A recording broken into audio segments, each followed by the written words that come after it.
सुबह के ध्यान सत्र में हार्दिक स्वागत है।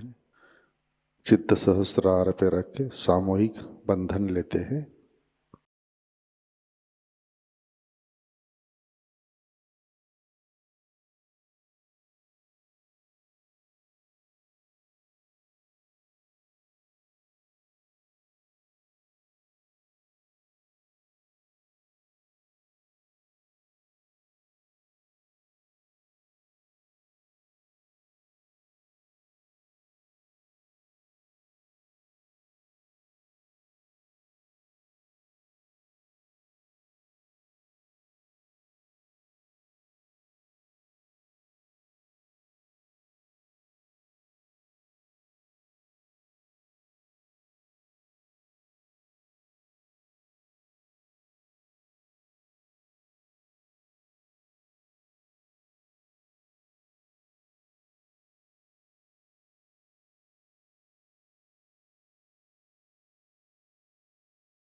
ध्यान की शुरुआत 3 महामंत्र तत्पश्चात श्री गणेश मंत्र से करते हैं।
परम पूज्य श्री माता जी,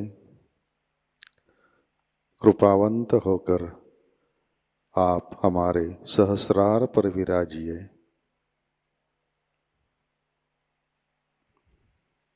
श्री माता जी, कृपा कर हमारा आत्म साक्षात्कार दृढ़ कीजिए।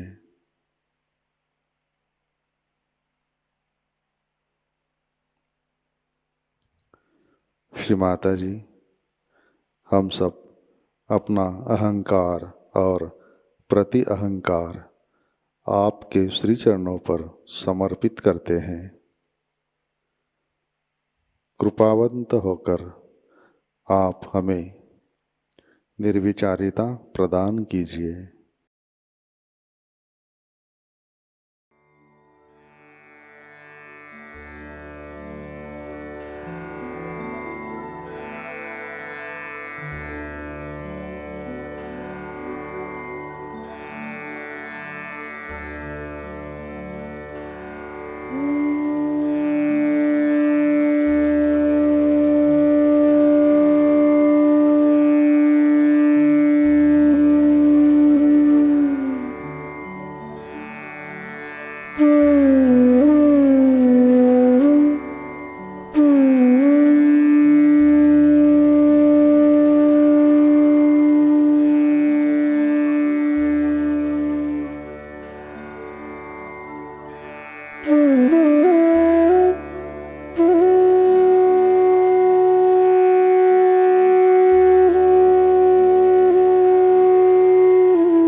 इसी ध्यान की अवस्था में अमृतवाणी ग्रहण करते हैं।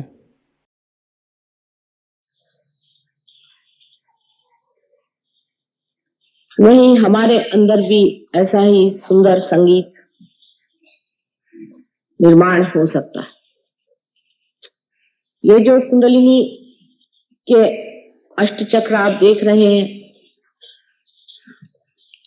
जो कि मूलाधार चक्र, मूलाधार, स्वाधिष्ठान, नाभि, हृदय, विशुद्धि, आज्ञा और सहस्त्रार, इसके अलावा हमारे अंदर सूर्य और चंद्र के भी चक्र हैं। इसी प्रकार ब्रह्मरंध्र को छेदने बाद भी 3 और चक्र हमारे अंदर कार्य करते हैं, जिसे हम अर्धबिंदु, बिंदु और वलय कहते हैं। ये सारे हमारे अंदर स्वर हैं। जैसे अगर सा से शुरू करें तो 7 स्वर सारे ग म प ध नि सहस्त्रार पे नी जाकर के पहुंचता है। इसी प्रकार इन सब चक्रों को जो शक्ति देते हैं, ऐसे ग्रह भी हैं। जैसे मूलाधार पे मंगल, स्वाधिष्ठान पे बुध, नाभि पर गुरु, हृदय पे शुक्र, विशुद्धि पर शनि, आज्ञा पे सूर्य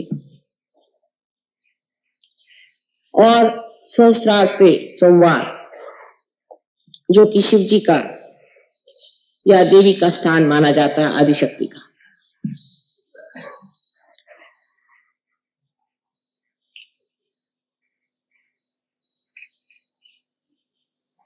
इसी प्रकार हमारे नवग्रह भी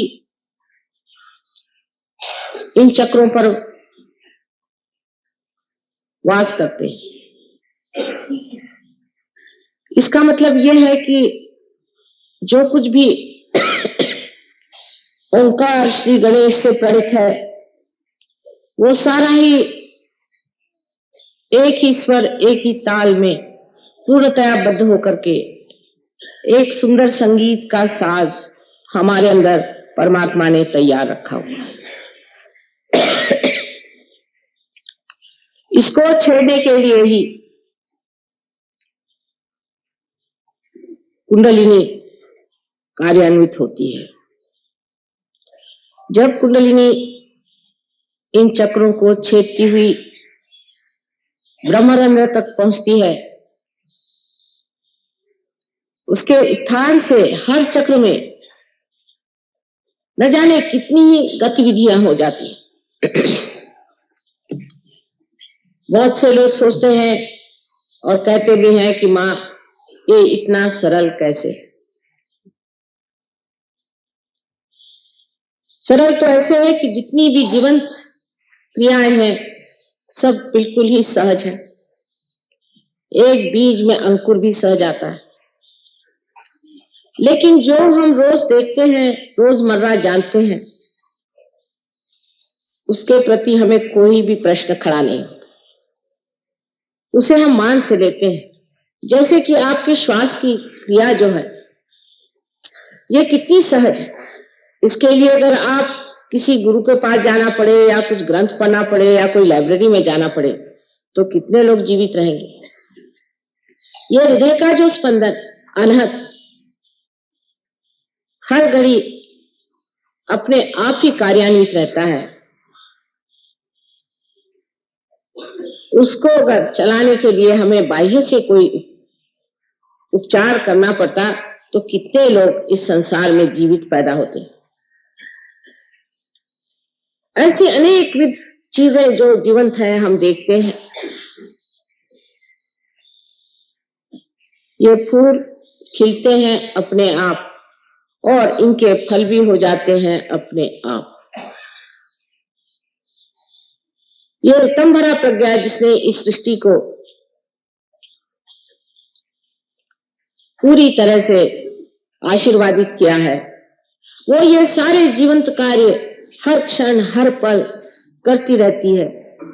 इतना ही नहीं, इसका चयन इतना अद्वितीय है कि उसका अनुमान हम अपने मानवीय बुद्धि से नहीं लगा सकते। माने एक आम के पेड़ में सिर्फ आम ही लग सकता है। एक हिंदुस्तानी के घर हिंदुस्तानी ही पैदा होता है। मेरा मतलब ये नहीं कि हिंदुस्तानी से है कि वो कोई ब्रांड लेके आता है, लेकिन उसकी शक्ल सूरत से आप जानते हैं कि हिंदुस्तानी। ये जो चयन है, ये जो चॉइसेस है, ये कितने गहन और कितने गणित से बने हुए हैं कि उसका अंदाजा हमारे दिमाग में आ ही नहीं सकता।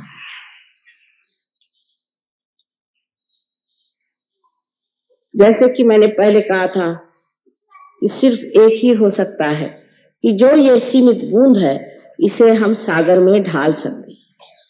सागर से एकाकार होने पर सागर की सारी शक्तियों को देख सकते हैं, जान सकते हैं और उसका आनंद भी लूट सकते हैं। यही कार्य ये कुंडलिनी करती है। लेकिन इसकी व्यवस्था इतनी सुंदर है इस सांस की कि ये स्वर सारे जाकर के अंत में अपने मस्तिष्क में पूरे यहां से लेकर के यहां तक सातों की सातों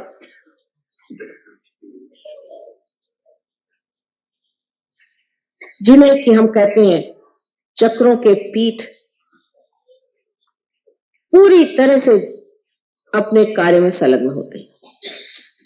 ये 7 चक्र जो हम नीचे देखते हैं, उनके पीठ हमारे मस्तिष्क के,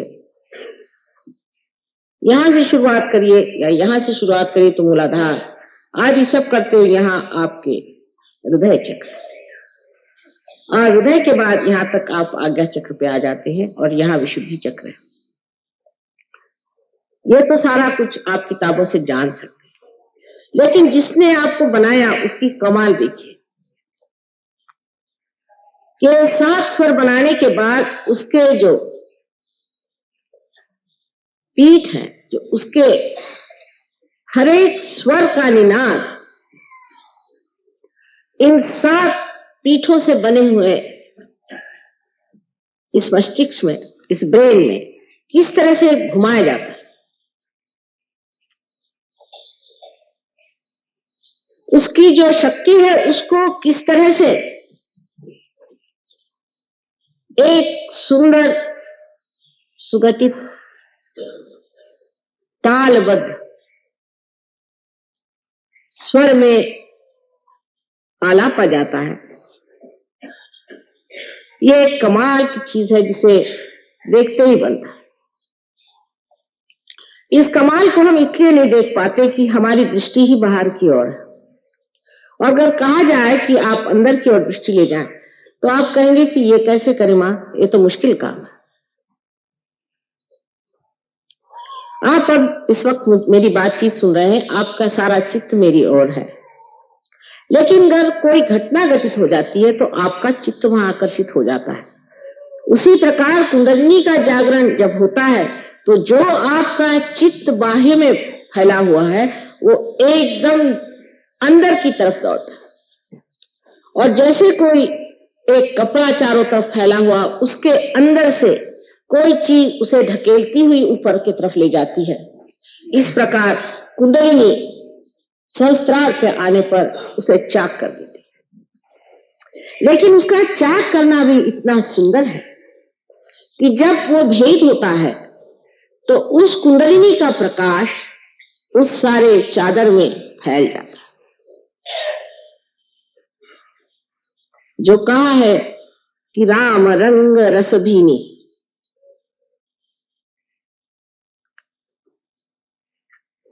वो चदरिया जो कि हमारे चित्त की है, उसमें सत्य का प्रकाश फैल जाता है।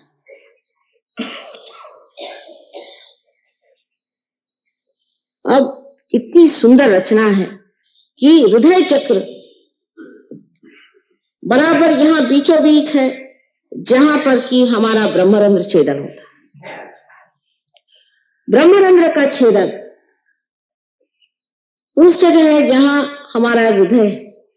इसका मतलब यह है कि हमारे हृदय में जब तक परमात्मा को पाने की इच्छा नहीं होगी तब तक ये भेदन ठीक नहीं हो सकता।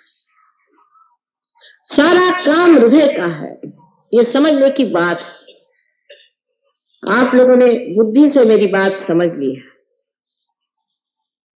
बुद्धि से समझने की बात ठीक, लेकिन जब तक ये हृदय से संचारित नहीं होगी, जब तक ये हृदय से सर्कुलेट नहीं होगी, तब तक हमारे अंग अंग में ये बसने वाली चीज नहीं है, क्योंकि हृदय में ही हमारे आत्मा का स्थान है।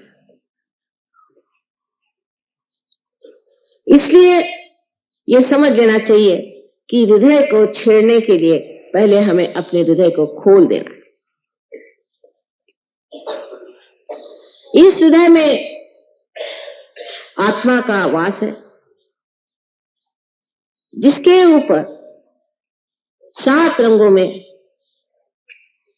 इन 7 पीठों से प्रकाश फैला हुआ। इतना निकट का संबंध हमारे इस मस्तिष्क का, ब्रेन का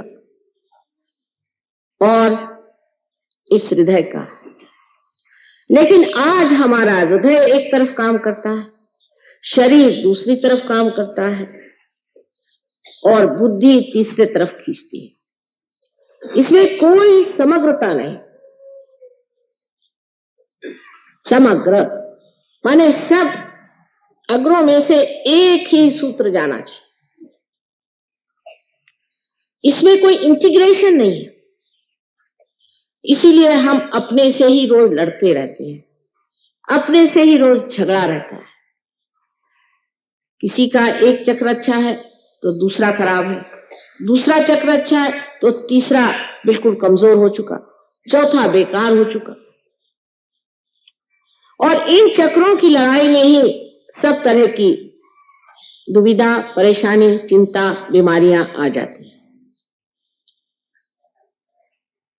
और ये सारे चक्र भी पंचमहाभूतों से, एलिमेंट से बने हैं। और एक शेर कहा है कि मौत क्या है, इन्हीं अज़दा कस परेशान होना। जब ये चक्र परेशान हो जाते हैं तो मौत आ जाती है। ये चक्र सारे की सारे जिन पीठों से संचालित होते हैं, गवर्न होते हैं, वो पीठ हमारे मस्तिष्क में, और हमारे मस्तिष्क से ही सेंट्रल नर्वस के साथ इन सारे चक्रों का चलन वलन हो सकता था, लेकिन होता नहीं है। पैरासिम्पैथेटिक नर्वस सिस्टम से ही हम इन चक्रों को संचालित करते हैं। जब तक हम पैरासिम्पैथेटिक पर अपना प्रभुत्व न जमा लें, जब तक हमारा संबंध वो ऑटोनॉमस नर्वस सिस्टम जिसको हम नहीं चला सकते, ऐसी स्वयं चालित के स्वयं पर अपना जोर न जमा लें, तब तक न हम बदल सकते हैं, न दुनिया बदल सकती है। बाहर से आप किसी चीज को ठीक कर लें, किसी पेड़ में अगर कोई खराबी हो जाए तो उसके अगर आप किसी पत्ते को ट्रीटमेंट दे दें तो शायद वो थोड़ी देर के लिए ठीक भी हो जाए, लेकिन असली बीमारी उसके जड़ में है। और उसके अंदर जो रस रास्ता है, जब तक उसमें आप दवा नहीं देंगे तब तक वो पेड़ आप बचा नहीं सकते। और इतना ही नहीं कि सातों पीठों का यहाँ सम्मिलन है। यहाँ तीन जो शक्तियां हमारे अंदर प्रवाहित है, हमारी इच्छा शक्ति, क्रिया शक्ति और धर्म शक्ति, जिससे हमारा उत्क्रांति का पथ बनता है, जिससे हम इवोल्यूशनरी प्रोसेस में जाते हैं। ये तीनों ही शक्तियां एकत्रित हो जाती हैं। इस प्रकार इस मस्तिष्क में 7 चक्र और 3 शक्तियों का समन्वय होता है, लेकिन उनमें रिलेशनशिप, उनकी दोस्ती मात्र होती है, इंटीग्रेशन नहीं होता, समग्रता नहीं। जैसे कि एक ही स्वर में, एक ही ताल पर सातों स्वर नाचे, ऐसी स्थिति तभी आती है जब उनके मणि के छिद्र से एक ही कुंडलिनी जैसे कि डोर पुरोई जाती है, उस तरह से पूरी तरह से भेद करती हुई यहाँ पर सहस्त्रार को भेद देती है। यह सहस्त्रार के बारे में जितना भी कहा जाए कम है। सहस्त्रार जो हमारा आखिरी चक्र है, इसमें 1000 पंखुड़ियां हैं, जो कि वास्तविक हमारे अंदर जो 1000 नाड़ियां हैं। डॉक्टर लोग इस पे कभी कभी बड़ा झगड़ा उठाते हैं कि नहीं 982 है या कुछ है। तो बिल्कुल हृदयहीन बातें हैं, जिसमें कोई सुर नहीं, कोई माधुर्य नहीं। 1000 उसमें पंखुड़ियां हैं, जो कि इन नाड़ियों को तेजोमय करती हुई ऐसी दिखाई देती हैं जैसे कि किसी कमल पुष्प में 1000 पंखुड़ियां हो और वो पंखुड़ियां सजीव हो करके और बड़ी सुंदरता से उनका प्रकाश आपस में झिलमिल मिलता। अत्यंत शांत ऐसी ये तेजोवलय से भरी हुई तेजपुंज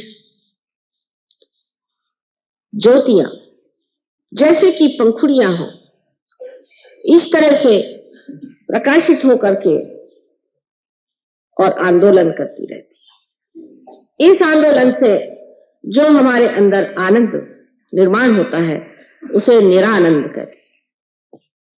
निरानंद माने केवल आनंद, एब्सोल्यूट जॉय। उसमें कोई दूसरी चीज नहीं बच जाती। आनंद में दो चीज, सुख और दुख नहीं होता, केवल आनंद मात्र, और वो मौन ही में जाना जाता है। जैसे कबीरदास जी ने कहा था कि जब मस्त हुए फिर क्या बोले। वो जो एक श्रेष्ठों की, योगियों की स्थिति है, उस निरानंद स्थिति में उतारने के लिए जब कुंडलिनी इतनी तत्पर है तो सिर्फ थोड़ी सी उसकी सहायता करने से वो आपको उस ओर पहुंचा सकती है जहां इस निरानंद का सागर आपके सम्मुख लहलाता है।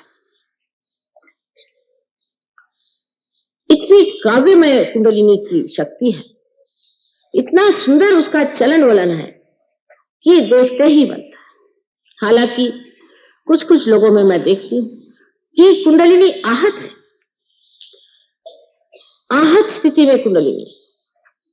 कहीं कहीं देखती हूं कि जैसे कोई कमजोर मां छटपटाती हुई किसी तरह से अपने बच्चे को पुनर्जन्म देने के लिए धीरे धीरे उठती है, गिरती है, उठती है, गिरती है। इस प्रकार ये कुंडलिनी बिचारी, जो कि हजारों जन्म में आपके साथ थी और आज फिर आपके साथ आई हुई है, पूर्णतया प्रयत्न करती है कि किसी तरह से मेरे बच्चे को उसका जन्म मिले।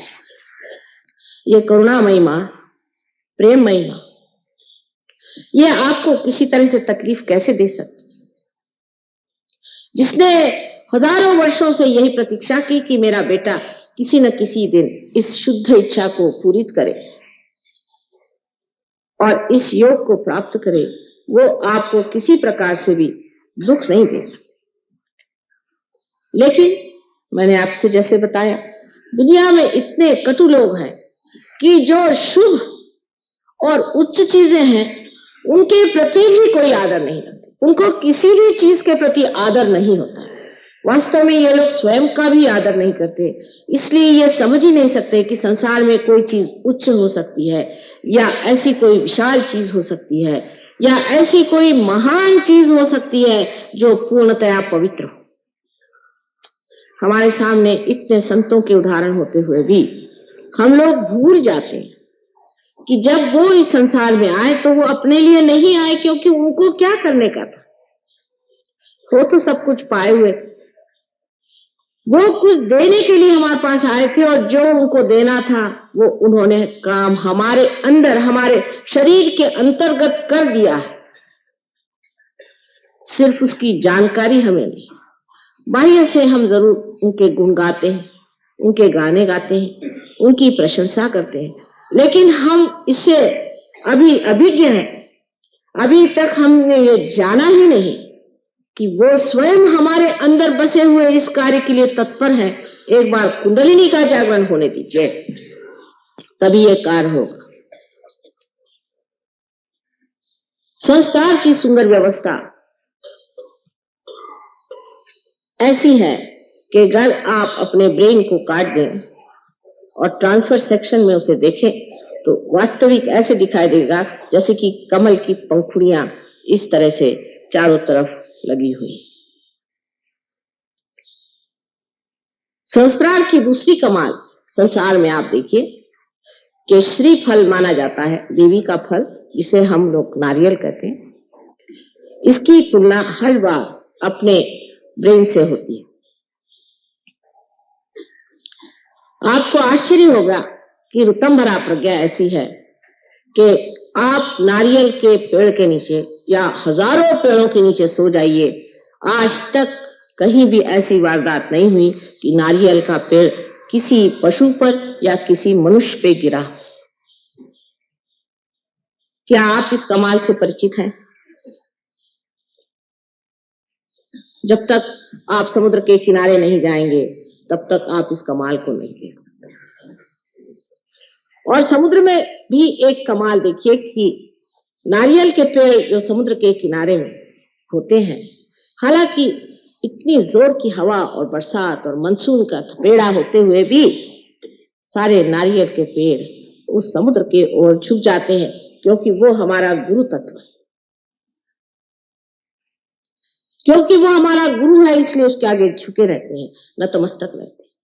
उनकी समझ सहज और नैसर्गिक है, नेचुरल है, और हमारी समझ अभी बहुत ऊंची होने के कारण इतनी नैसर्गिक नहीं रही।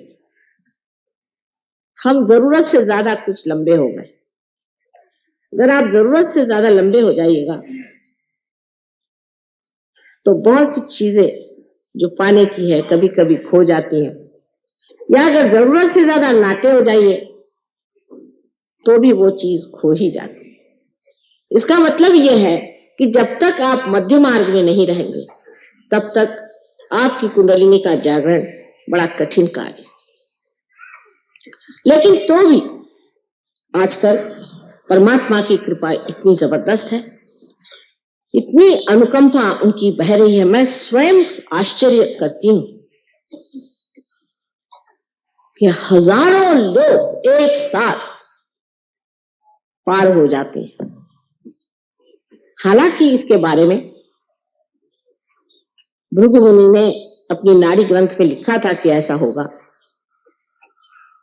और सबकी बीमारियां अपने आप ठीक हो जाएगी, सबकी तकलीफें दूर हो जाएंगी और कुंडलिनी सहज में ही जागृत हो जाएगी।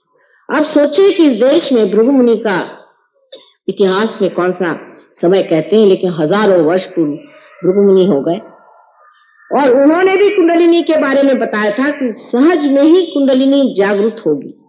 इसका मतलब वे जानते थे। लेकिन हम हमारे देश के जो लेखक हैं, हमारे देश के जो प्रवक्ते हैं, दृष्टा हैं, बड़े बड़े ऊंचे संत साधु हैं, इतने ही नहीं, यहाँ के जो अवतरण हो गए उनके बारे में कितना जानते हैं। आज ही किसी ने पूछा कि माँ, शिवरात्रि में क्या महत्व है, क्या शिव जी का जन्म हुआ था? शिव जी का जन्म तो होता नहीं, क्योंकि जो सदाशिव है उनका जन्म होने का कोई मतलब ही नहीं लगता।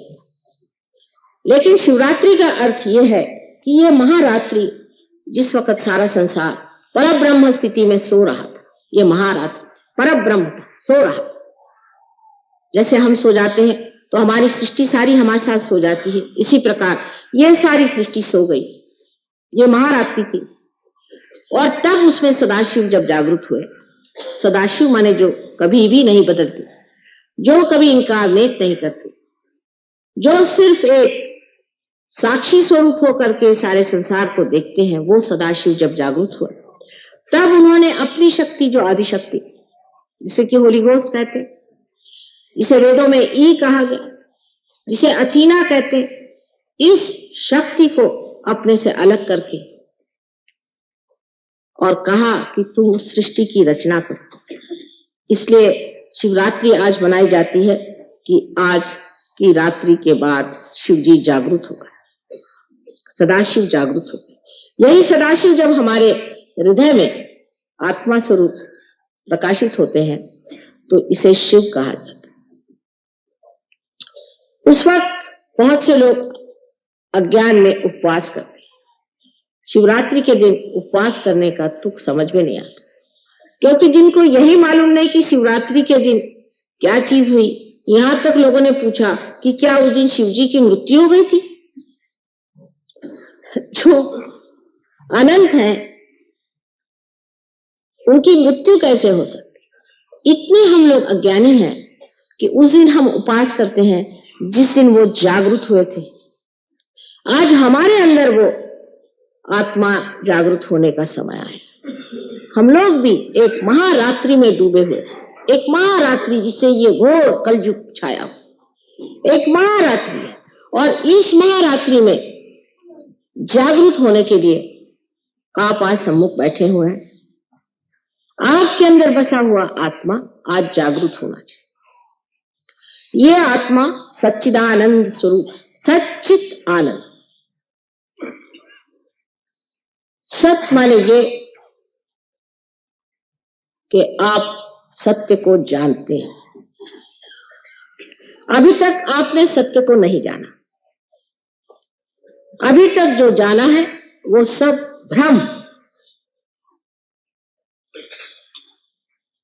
जैसे कि एक आदमी आपके सामने आकर खड़ा हुआ और आप उसे देखते ही सोचते हैं कि आप कितना अच्छा आदमी है। अगर उसने आपके सामने गिड़गिड़ाना शुरू कर दिया, साहब देखिए मैं इतना अच्छा आदमी हूँ, मैंने इतनी अच्छाई की और इस आदमी ने मेरे साथ इतना जुल्म किया, आप उस पर ढह पड़े।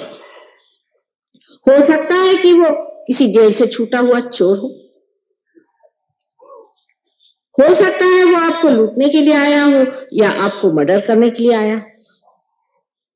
आप जान नहीं सकते कि आदमी कौन है, क्योंकि आप सत्य को जानते हैं। सत्य को जानने का मतलब ये होता है कि आप उस चीज को जाने जो सब चीजों का सार और तत्व है।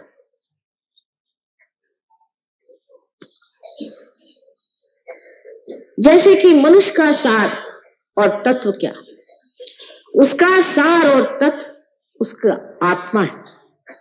उस आत्मा को जानते ही आपका जो ज्ञान है वो अज्ञान सा लगता है और ज्ञान चीज आप अपनी नसों पर, अपने सेंट्रल नर्वस सिस्टम पे जानते हैं। जैसे कि एक साहब मेरे पास आए, मुझसे कहने लगे कि माँ मुझे अंजाना की बीमारी हो गई, मुझे ठीक कर दी। मैंने कहा अच्छा बैठिए आप। मैं जा रही थी, मैंने कहा अच्छा बैठिए। उनकी कुंडलिनी जागृत की, उनको बाद दर्द सा उठा थोड़ा सा। उसका अच्छा ठीक हो गया, आप हम जा रहे हैं। उनका माँ क्या कर रहे हैं, मेरे तो अभी हार्ट अटैक आ गया। मैं कहा बेटी तुम ठीक हो गए, हम जा रहे हैं। उदास होकर बैठ गए। तो मैं मोटर में बैठी, फिर मैं निकल के आई। मैंने कहा कि देखिए मेरी बात आप सुनिए, अभी आप डॉक्टर को जा करके अपने एंजाइनोग्राफी लीजिए और उसके बाद आप विश्वास कर लीजिएगा कि मैंने जो कहा वो सही। और वो डॉक्टर के पास गए। डॉक्टर ने कहा कमाल है, अरे भाई तुमको तो वाकई अंजाना था, वो हो क्या गया, तुम ठीक कैसे हो गए। सो आपका जो जानना है वो जानना क्योंकि डॉक्टर ने आपको बताया इसलिए जानना हुआ, और हमारा जानना इसलिए है कि आपकी जो वाइब्रेशंस है, आपके जो चैतन्य है, उसको हमारे आत्मा ने बता दिया। जब आत्मा बोलता है तब ये चैतन्य चलता है, ये ओंकार चलता है और ये आपको बताता है। कोई सी भी बात जिसके बारे में आपको जानना हो कि ये आदमी की तकलीफ क्या है, जब आप योगी हो जाते हैं आप उसके और हाथ करिए, आपके उंगलियों के इशारे पे आप बता सकते हैं कि इस आदमी को क्या बीमारी है। और जब वो बीमारी आपको पता है, अगर आप जानते हैं कि उस बीमारी के कारण से परे, जिसे कॉज एंड इफेक्ट कहते हैं, उससे परे आपको उठना अगर आ गया तो आपने उसकी बीमारी ठीक कर दी। और उससे परे उठाना बहुत ही आसान है, उसको कुंडलिनी पर डाल दीजिए। कुंडलिनी जो है ये कॉज और इफेक्ट से परे है। अगर आपने उसको कुंडलिनी पर डालकर उसकी कुंडलिनी उठा दी, खत्म, काम खत्म, वो सब तबीयत ठीक हो गई उसकी। कभी कभी कुंडलिनी का जागरण और उसका बिठाना थोड़ा मुश्किल जाता है, वो दूसरी बात, पर अगर वो हो गया तो काम खत्म, फिर आपको आगे कुछ करने की जरूरत नहीं। जो इतनी बड़ी बड़ी कठिन समस्याएं हम लोग सोचते हैं और सोचते हैं कि इसमें इसका कारण यह है और इस वजह से परिणाम यह है और इस कारण परिणाम को ठीक करने से सब चीज ठीक हो जाएगी, कभी भी वो चीज नहीं ठीक होने वाली। मैंने आपसे पहले बताया कि एक चीज ठीक करेगा तो दूसरी खराब हो जाएगी। उससे परे जो परमात्मा का साम्राज्य है, जो सहस्त्रार में विराजता है, उस साम्राज्य में आप आइए, आपका आगमन हो, आपका स्वागत हो। नमस्कार करके आप अंदर आइए। और जब वहां आप बैठे हुए तो किसकी मजाल है जो आपकी ओर आंख टेढ़ी करके देखे। मराठी में रामदास स्वामी ने कहा है, समर्थाची याव कृपा हे असा सर्व भूमंडळी कोण आहे। जिसने समर्थ की ओर आंख तिरछी करके देखी, ऐसे सारे भूमंडल में कोई नहीं। लेकिन पहली चीज यह है कि आप क्या परमात्मा के साम्राज्य में आए हैं या नहीं। फिर आने के बाद वहां जमे हैं या नहीं। जमने की बात बहुत बड़ी सोचने की। तो सत जो है, जिसे हम सत कहते हैं, वो सत हमें अपने सेंट्रल नर्वस सिस्टम से जाना जाता है। कोई कहेगा कि माँ यहाँ पर ये फूल बिछे हुए हैं, ये हम अपनी आंख से देख रहे हैं ना। ये आंख हमारी जो है, ये हमारी सेंट्रल नर्वस सिस्टम बता रही है कि ये यहाँ फूल रखे हुए। फिर हम जब महसूस भी करें तो हम कह सकते हैं यहाँ फूल है, क्योंकि हम इसे महसूस कर सकते हैं। इसकी जानिब जिसे कहते हैं, इसको जानना जो है, यही ज्ञान है, यही वेद है, जिससे विद होता है, जिससे बोध होता है। जो हमारे सेंट्रल नर्वस सिस्टम में जाना जाता है, यही हमारे उत्क्रांति का लक्षण है। और बाकी जो कुछ जाना है वो दिमागी जमा खर्च है या तो भावना की फेंक। इसलिए जब कुंडलिनी जा करके संस्कार को प्रकाशित कर देती है तो हम सब ज्ञान के अधिकारी हो जाते हैं। आप सोचिए कि जब हमारे यहाँ ये संत साधु हुए थे, तब यहाँ न यूनिवर्सिटी थी, न कॉलेज था, न कुछ था, लेकिन ज्ञान के भंडार थे, दृष्टा थे। एक से एक लोग इस संसार में हो गए। लंदन में एक विलियम ब्लेक करके बहुत बड़े कवि हो गए हैं। अगर आप उनका भविष्य पढ़ें तो आश्चर्यचकित हो जाएंगे कि वो एक एक चीज को, सहज योग के बारे में उन्होंने इतने साफ तरीके से लिखा है कि बड़ा आश्चर्य होता है। ऐसे दृष्टा मार्कंडेय जैसे लोग अपने इस देश में हो गए, तो आप लोग क्यों नहीं हो सकते। शुरुआत में जरूर एक ही मछली पानी से बाहर निकली थी, उसके बाद 10-12 निकली हुई, फिर 1,000 निकली हो, फिर उसके बाद न जाने कितनी मछलियां उससे निकल करके आज मानव स्थिति में बैठी हुई। उसी प्रकार अनेक वर्षों से हम लोगों ने तपस्या की हुई है, परमात्मा से योग मांगा है, मेहनत की है, और आज सर्वसाधारण मनुष्य बन करके संसार में आए हैं। और आज उसको प्राप्त करने की जो आपकी इच्छा है, ये आपका हक है, और वो आपका हक पूरा होना होगा। जो साधु संतों ने कहा है, जो इन अवतरणों ने कहा है, वो सब सच करके दिखाना होगा। उसके लिए एक ही बस शर्त है कि कुंडलिनी का जागरण होकर के आपके अंदर वो प्रकाश जागृत हो, जो कि आपके नस नस में बहे, और आप जाने कि आप योगी जन हो गए। योगी जन हुए बगैर कोई सी भी बात समझाई नहीं जाती। तो आप सत्य हमारे मुंह से जो सुन रहे हैं वो सत्य है या नहीं, ये जानने के लिए भी आपको योगी जन होना चाहिए। क्योंकि हम जो कह रहे हैं हो सकता है झूठ कह रहे हैं, लेकिन अगर आप योगी जन हैं तो बस आप हाथ फैला करके जान सकते हैं कि आपके अंदर चैतन्य की लहरियां बह रही हैं, और आप समझ सकते हैं कि ये सच बात है। आप ये सवाल पूछे कि संसार में परमात्मा है या नहीं। परमात्मा है, इसलिए आपके अंदर चैतन्य की लहरियां बहना शुरू हुई। पर अगर किसी दूसरे आदमी के लिए आप पूछे कि ये आदमी अच्छा है या बुरा है, तो हो सकता है कि ये तो पूरे चैतन्य बंद हो जाए, शायद आपको गर्मी आ जाए, शायद एक आध ब्लिस्टर भी आ जाए। लेकिन राक्षस को और संतों को पहचानने के लिए और भी बहुत सी तरीके हैं। बुद्धि से भी मनुष्य समझ सकता है, बुद्धि से भी समझ सकता है कि जिस आदमी की दृष्टि आपके पैसे पर है, आपकी सत्ता पर है, आपके घर के बच्चे बीवियों पर है, वो आदमी कभी भी संत नहीं हो सकता। संतों के लक्षण बार बार कहे गए तो भी हम गलती कर जाते।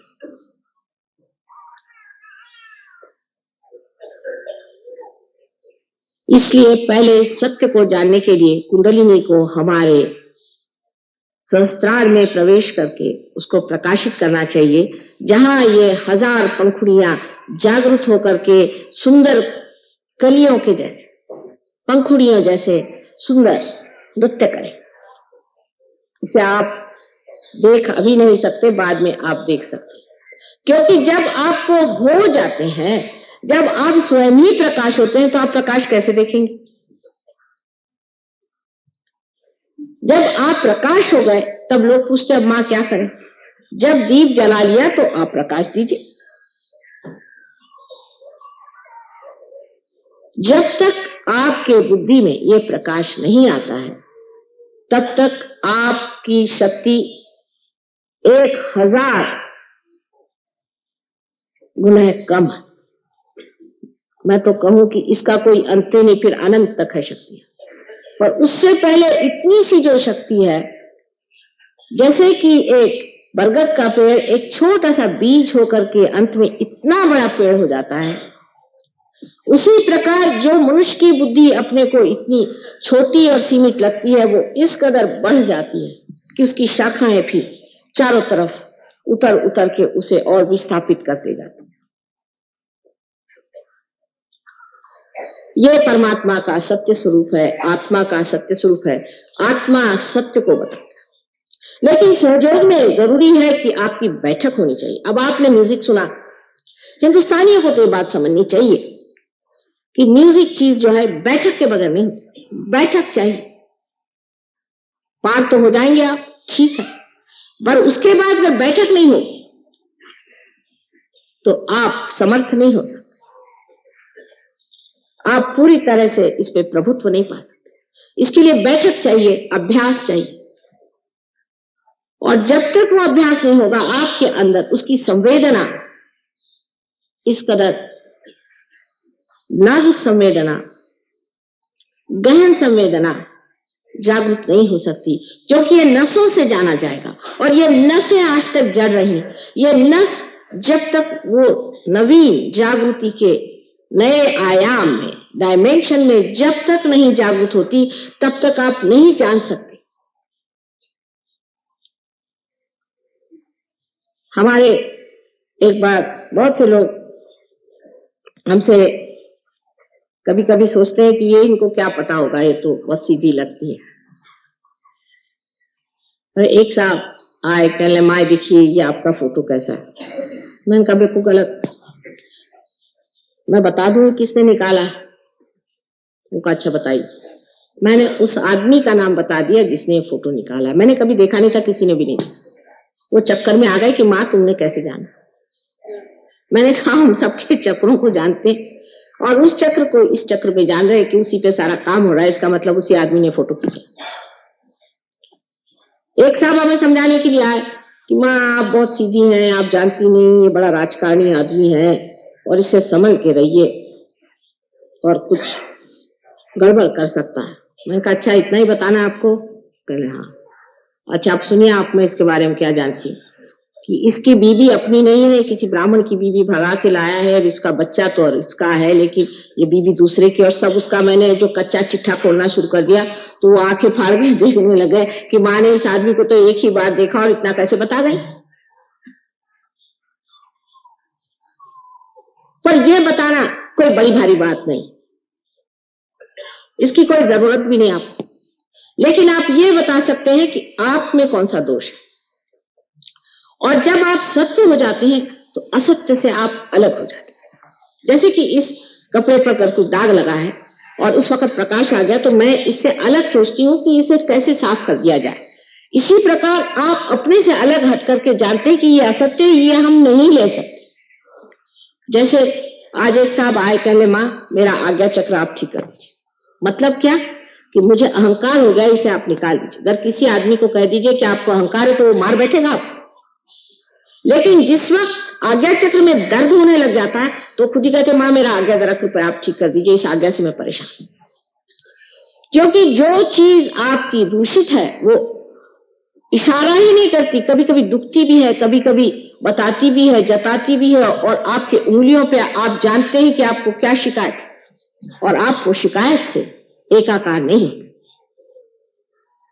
हम लोग योग प्राप्त होने से पहले एकाकार होते। कोई आदमी है, जैसे एक किस्सा है, आप लोग बहुत सीरियस है, इतनी सीरियसनेस की कोई जरूरत नहीं, हल्की तरह से प्रसन्न चित्त बैठना।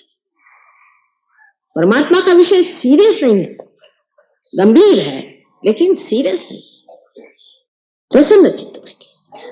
तो एक साहब गए मिनिस्टर साहब से मिलने, तो वहां एक साहब बैठे हुए थे, तो वो खूब कूद रहे थे। इनके समझ में नहीं आया। इनका साहब मतलब क्या, आपको हो क्या गया? कल आपको पता नहीं मैं पिए हूं का? अच्छा, मुझे नहीं पता था आप पिए हुए हैं, माफ कर दीजिए। ये जो हम अपने ऊपर चढ़ा लेते हैं कि किसी नौकरी में हो गए, किसी पोजीशन में हो गए, 2-4 पैसे इकट्ठे हो गए, उसका जो एक अभिमान, ये अभिमान नहीं, दुराभिमान, ये जो हमारे खोपड़ी पे लग जाता है, जिससे हम अजीब से होकर के पिए हुए घूमते हैं, ये छूट करके मनुष्य देखता है कि ये जो है ये बाह्य है। अपने बुद्धि का गुमान, अपने पढ़ने लिखने का गुमान, हर तरह के गुमान मनुष्य में चढ़ जाते हैं। वो तो बात बात पे घोड़े पे बैठ जाता है, घोड़ा है नहीं, घोड़े पे बैठा है। ये सब इस तरह से छूट जाता है जैसे कि प्रकाश में अगर आपने हाथ में कोई सांप पकड़ा तो उसे आप फेंक देते हैं, उसी तरह से सब चीज फेंक जाती है, कहना नहीं पड़ता। लेकिन उसकी क्रिया क्या घटित होती है कि आज्ञा चक्र पे जब कुंडलिनी चढ़ती है और वहां की देवता जब जागृत होती है, तो ये देवता हमारे दोनों ही ईगो और सुपर ईगो, जिसे कि मनस और अहंकार कहते हैं, दोनों को ही आपस में खींच ले, शोषित कर ले। और यहां पर ब्रह्मरंग में तालु की जगह ऐसी जगह बन जाती है कि कुंडलिनी खट से बाहर चली जाए। उस वक्त हमारे हाथ बोलते हैं, हाथ कहते हैं कि हाँ, कुंडलिनी पार कर गए। जो लोग पार हो जाते हैं वही महसूस कर सकते हैं यहाँ की ठंडी हवा, और जो नहीं होते उनको मुश्किल होता है ठंडी हवा महसूस करना। उसके बाद जब आपके किसी चक्र में दोष हो, अगर आपके विशुद्धि चक्र में दोष हो या अगर आपके नाभि चक्र में दोष हो, तो इन उंगलियों पे आप जान सकते हैं कि कहां पर हमारा दोष है। उसके बारे में आप सत्य जान सकते हैं। आप संसार की सारी बातों को जान सकते हैं। यहां बैठे बैठे आपके कोई रिश्तेदार हो, कोई हो, उनके बारे में आप जान सकते हैं, देश के बारे में जान सकते हैं, देश के नेताओं के बारे में जान सकते हैं, इलेक्शन के बारे में जान सकते हैं, चाहे जो भी जानना चाहे आप सब कुछ जान सकते हैं। लेकिन योग हो जाने के बाद मनुष्य का मन इन सब चीजों से हट करके परमात्मा की ओर लग जाता है। वो इन चीजों में उसको मजा नहीं आता। जब आपने सबसे ऊंचा अमृत पी लिया, फिर किसी गंदगी का पानी पीना आप पसंद नहीं करते, वो चीज अच्छी नहीं, उसमें कोई मजा नहीं आता। सारी चीज जिसे कहते प्रायोरिटीज आपके एकदम बदल करके आप दूसरे ही आदमी हो जाते हैं, क्योंकि जिस चीज में मजा आता है वही होता है। एक शराबी को देखिए, मैं तो ज्यादा नहीं जानती शराबियों के बारे में, लेकिन मैंने देखा है कि जब वो शराब पीता है तो बराबर शाम होते ही उसको याद आ जाती है, और फिर दुनिया में कुछ भी हो रहा हो सब छोड़ छाड़ करके वो बैठ जाते हैं अपना मसनद लगा के। और यही हाल एक योगी जन का है। जब मस्ती में आ गए तो एक तान वो उसी आनंद में डूबे रहते हैं, उसी शांति में समाये रहते हैं जो आत्मा की देन है।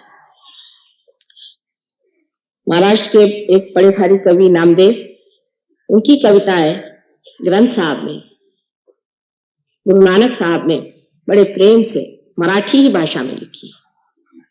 उसमें की एक कविता बहुत सुंदर है, जिसमें लिखा है कि एक छोटा बच्चा पतंग उड़ा रहा है। उसमें शब्द भी मराठी का है कि भरारी गगनाथ, माने ये कि जो आकाश में, भरारी को पता नहीं क्या शब्द होगा, कि जो आकाश में घूम रही है, और लड़का जो है वो खेल रहा है, वो सबसे बातचीत कर रहा है, हंस रहा है, लेकिन उसका चित्त पूरा उस पतंग की ओर है। यही योगी जन का किस्सा होता है कि सबसे बोलते रहे, लेकिन चित्त उसका आत्मा की ओर है। जय श्री माता जी। कृपया ध्यान की स्थिति बनाए रखें।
जय श्री माता जी।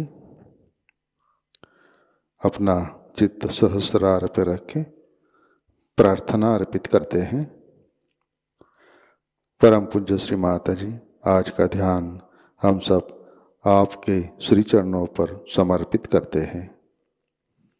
श्री माता जी, आपने हमें आत्म साक्षात्कार दिया, परम चैतन्य से आशीर्वादित किया, हमारा चित्त सहस्रार में स्थित किया। इन सब के लिए हम हृदय से आपके ऋणी है, आभारी है। श्री माता जी, आपकी कृपा में हम हमारा अहंकार और प्रति अहंकार आपके श्री चरणों में समर्पित करते हैं। श्री माता जी, आप ही कर्ता, कर्विता और भोक्ता है, हम तो केवल निमित्त मात्र है। श्री माता जी, कृपा कर आप हमारे अंदर आध्यात्मिक परिवर्तन घटित कीजिए, हमें स्वयं की पहचान दीजिए। श्री माता जी, कृपा कर आप हमें निर्विकल्प स्थिति प्रदान कीजिए, हमारा उत्थान निर्विकल्प स्थिति में कीजिए।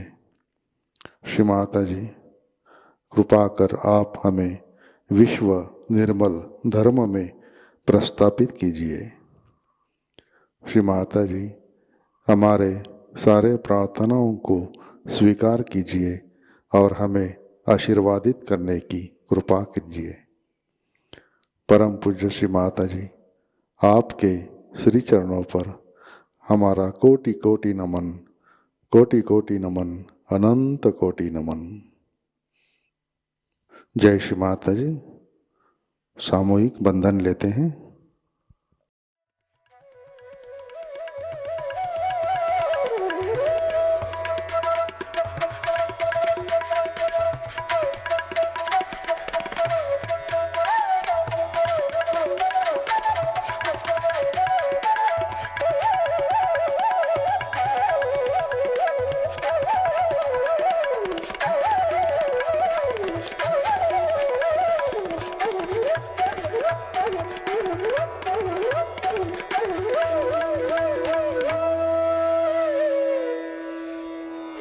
आज का ध्यान सत्र यहीं पे संपन्न होता है। जय श्री माता जी।